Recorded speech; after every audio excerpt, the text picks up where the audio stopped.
آج کی ہماری کہانی کا موضوع ہے خوبصورت شہزادہ اور اس کی رحم دلی۔ کہا جاتا ہے کہ بہت عرصہ پہلے ایک دور دراز سلطنت میں ایک خوبصورت شہزادہ رہتا تھا جس کا نام شہزادہ عارف تھا۔ وہ اپنی خوبصورتی، دلکش مسکراہٹ اور ذہانت کے لیے مشہور تھا، لیکن اس کی سب سے بڑی خوبی اس کی رحم دلی تھی۔ شہزادہ عارف کی زندگی کا مقصد صرف اور صرف اپنے لوگوں کی خدمت کرنا تھا۔ اس نے اپنے والد بادشاہ طاہر سے سیکھا تھا کہ ایک حقیقی حکمران وہی ہوتا ہے جو اپنی رعایا کی خوشیوں اور مشکلات کو سمجھتا ہو اور انہیں حل کرنے کی کوشش کرتا ہو۔ شہزادہ عارف اپنی رعایا کے ساتھ وقت گزارتا اور ان کی پریشانیوں کو خود سنتا تھا۔ ایک دن شہزادہ عارف اپنے محل کے باغ میں چہل قدمی کر رہا تھا کہ اس کی نظر ایک بہت ہی غریب لڑکی پر پڑی جو رو رہی تھی۔ اس کے کپڑے پھٹے ہوئے تھے اور چہرے پر مایوسی چھائی ہوئی تھی۔ وہ بہت ہی زیادہ پریشان تھی۔ شہزادے نے فوراً اس کی طرف قدم بڑھائے اور نہایت ہی نرمی سے پوچھا، کیا ہوا ہے؟ کیوں رو رہی ہو؟ لڑکی نے بتایا کہ اس کا نام نادیہ ہے اور اس کا خاندان بہت ہی زیادہ غریب ہے۔ اس کے والدین بہت بیمار ہیں اور ان کے پاس والدین کے علاج کے لیے پیسے نہیں ہیں۔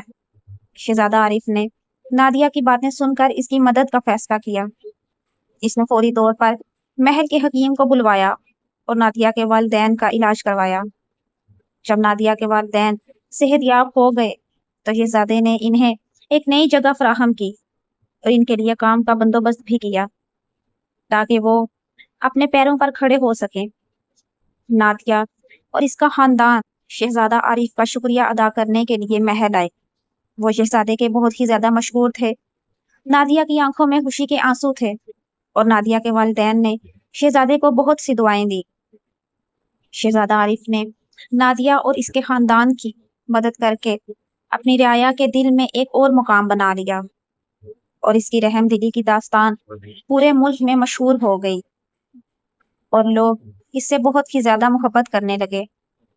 شہزادہ عارف کی یہ داستان اس بات کا ثبوت ہے کہ حقیقی خوبصورتی دل میں ہوتی ہے اور رحم دلی کا عمل ہمیشہ لوگوں کے دلوں میں گھر کر لیتا ہے۔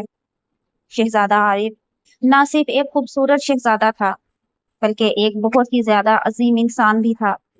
اس نے اپنی رحم دلی سے لوگوں کی زندگیاں بدل دی، ان کی ہر مشکل میں ان کا ساتھ دیا۔ آپ کو آج کی ہماری کہانی کیسی لگی؟